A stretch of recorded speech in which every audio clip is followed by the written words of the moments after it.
안녕하세요. 이번 주 저널클럽 발표를 맡게 된 김정민입니다. 제가 오늘 여러분께 소개해드릴 논문은 작년 11월에 사이언스 저널에 게재된 Metagenomic Editing of Commensal Bacteria in Vivo using CRISPR-associated Transposases입니다. 먼저 인트로덕션 파트입니다. 대부분 잘 아실 거라고 생각하는데요. 우리 몸의 마이크로바이옴은 활용 가능성이 아주 큰 제네틱 리서브어입니다. 저자들은 체내 마이크로바이옴이 다양한 대사적, 기능적 능력을 가져서 우리 몸의 면역, 식단, 소화 등에 영향을 줄 수 있음을 언급했습니다. 마이크로바이옴이 가진 유전적인 잠재성을 풀어내면 숙주와 마이크로바이옴 간의 상호작용 원리를 밝혀낼 수 있으며 치료적 수단으로까지 사용이 가능합니다.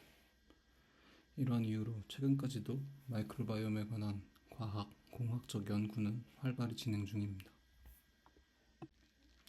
하지만 오늘날의 마이크로바이옴 조절 전략들은 몇 가지 한계를 가지고 있습니다.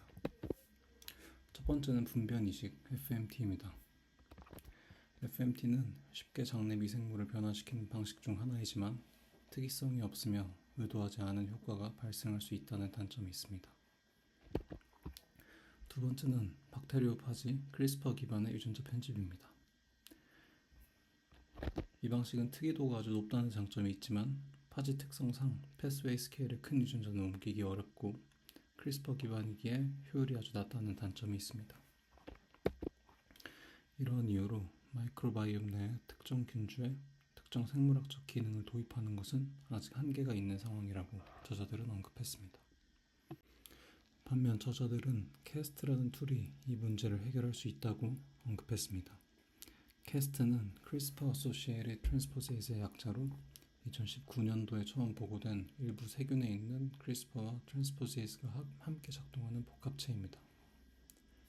캐스트는 CRISPR의 높은 장점인 특이성과 트랜스포세이스의 장점인 높은 효율성을 가지고 있으며 수천 베이스 페어 길의 유전자도 도입이 가능합니다. 이러한 기능 덕분에 캐스트는 처음 보고된 이후 여러 논문에서 생명공학적 도구로서 활용되어 왔고 오늘 제가 소개해드릴 논문 또한 캐스트를 활용합니다. 저자들은 이 논문에서 캐스트를 이용하여 마이크로바이옴 내에서 스트레인 수준의 특이성으로 유전자 편집이 가능한 메타 에딧을 소개합니다. 또한 메타 에딧을 통해 유전체가 편집된 균주의 마이크로바이옴 내 비율을 조절할 수 있으며 외부에서 분리 배양이 어려운 균주까지 분리 과정 없이 유전체 편집이 가능함을 보입니다. 리졸트 파트입니다. 먼저 저자들은 메타에딧의 구축과 최적화를 진행했습니다. 메타에딧은 gRNA 크리스퍼 서열, 캐스트 복합체 서열, 도입 페이로드 서열 이렇게 세 가지로 구성되어 있는데요. 저자들은 이 서열 안에서 캐스트와 크리스퍼 서열의 위치 순서, 크리스퍼 어레이와 페이로드 사이의 간격, R2 서열의 길이, 페이로드의 프로모터 종류 이렇게 네 변수를 최적화했습니다.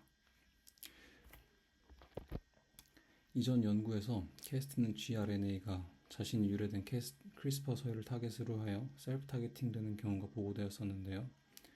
저자들은 캐스트와 크리스퍼 사이 순서를 바꿈으로써 셀프 타겟팅이 일어나지 않음을 확인했고 그 중에서 도입 효율이 가장 높은 PM28번의 버전을 이후 실험에 사용하기로 결정했습니다.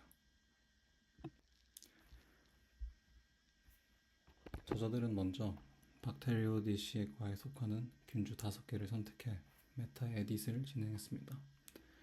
박테리오디시에가 선택된 이유는 대부분의 장내에 높은 비율로 존재하기 때문이라고 언급했습니다. 테스트 결과 5균주 모두에서 높은 도입 효율과 100%의 토기도를 보였습니다. 이후에 저자들은 5균주를 섞어서 신세릭 커뮤니티를 만들고 균주별로 메타 에딧을 적용했습니다. 그 결과 신세릭 커뮤니티에서도 모두 98% 이상의 특이도를 보임을 확인할 수 있었습니다. 그리고 똑같은 신세릭 커뮤니티를 쥐의 장에 정착시키고 메타 에딧을 2균주를 목표로 적용했습니다. 포쉐이콜라 벌가터스와 박테리오디스 유니포미스의 특이적인 gRNA를 디자인하여 메타 에딧을 2일간 진행하였습니다. 이후 분변을 분석했는데 에디팅 이피션시가 메타에딧이 적용된 균주의 차례대로 증가하고 약 10일까지 유지되는 것을 확인했습니다. 또한 특이도가 장 내에서도 똑같이 98% 이상으로 유지됨을 확인할 수 있었습니다. 다음으로 저자들은 신세릭 커뮤니티가 아닌 자연적인 장내 미생물 군집을 목표로 하여 메타에딧을 진행했습니다. 박테리디스 타오미크론이라는 종을 편집 타겟으로 정했습니다. 저자들은 이 균주가 실험지의 종류와 상관없이 장내에서 비율이 높게 유지되어서 해당 균주로 정했다고 언급했습니다. 쥐에 메타에딧 도너 균주를 공급하고 9일 후에 분변 분석과 배양을 통해 도입 효율과 특이도를 확인했습니다. 그 결과 36억 베이스 페어 길이의 MAG 전체에서 99.8%의 특이도가 확인되었습니다.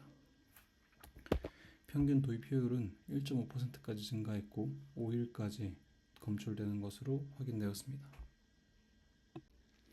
다음으로 저자들은 다당류 대사 유전자를 도입하여 균주 비율을 조절하는 실험을 진행했습니다. 일반적으로 장내 미생물들이 대사하지 못하는 다당류를 사용하는 것인데요. 이뉼린이라는 다당류를 분해한 피유해를 페이로드로 하여 도입 균주만 이뉼린을 대사할 수 있도록 했고 사료에 이뉼린을 포함시킴으로써 유전체 편집 균주의 비율을 늘리는 방식입니다. 그 결과 이뉼린을 넣어준 30일간 목표 균주의 비율이 30%까지 증가하는 것을 확인할 수 있었습니다. 이후 이뉼린을 공급하지 않은 30일 동안은 점점 편집 균주의 비율이 줄어들어 60일째에는 다시 이뉼린을 공급해도 증가하지 않는 것을 확인했습니다. 저자들은 플라스미드의 카피수를 측정하여 유전자가 플라스미드가 아닌 유전체 내에서 유지된 것을 보였습니다. 그리고 저자들은 미생물 군집 분석을 통해 이뉼린에 의한 미생물 군집 변화 여부를 확인했습니다.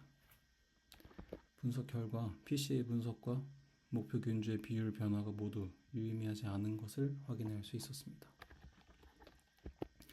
이를 통해 저자들은 이뉼린 공급을 조절함으로써 유전체 편집 목표 균주의 비율까지 조절이 가능함을 보였습니다. 마지막으로 저자들은 분리배양이 잘 되지 않는 균인 Segmented Filamentous Bacteria SFB를 목표로 하여 쥐의 장내에서 메타에딧을 진행했습니다.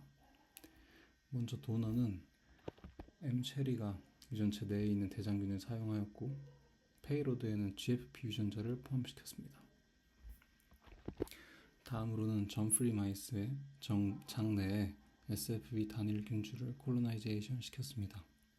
그리고 도너 균주를 도입하였고 분변 분석과 팩스를 통해 메타에딧의 효율과 특이도를 측정했습니다. 결과적으로 SFB의 인테그레이션 효율은 2.3%, 특이도는 100%까지 성공적으로 적용되는 것을 확인할 수 있었습니다. 그리고 저자들은 팩스로 분리된 SFB를 형광현미경으로 관찰하여 실제로 GFP에 형광이 발현되는 것까지 보였습니다. 저자들은 이것이 장 내에서 SFB 유전체 편집을 성공한 첫 번째 사례임을 언급했습니다. 마지막으로 디스커션 파트입니다. 메타에딧은 높은 장 내에서의 인비보 엔지니어링이 가능하며 배양이 어려운 균주까지 커버할 수 있음을 보였습니다. 하지만 저자들은 메타에딧의 발전이 필요한 부분이 몇 가지 있음을 언급했습니다. 벡터 전달 효율, DNA 도입 효율, 페이로드의 안정성, 오프 타겟 모니터링, 바이오 컨테인먼트 등에 해당됩니다. 하지만 저자들은 메타에딧은 확실히 안정적이고 조절 가능한 프로바이오틱스의 대안이며 미래의 마이크로바이옴 기반 치료와 연구에 활용될 수 있을 것이라 예상했습니다.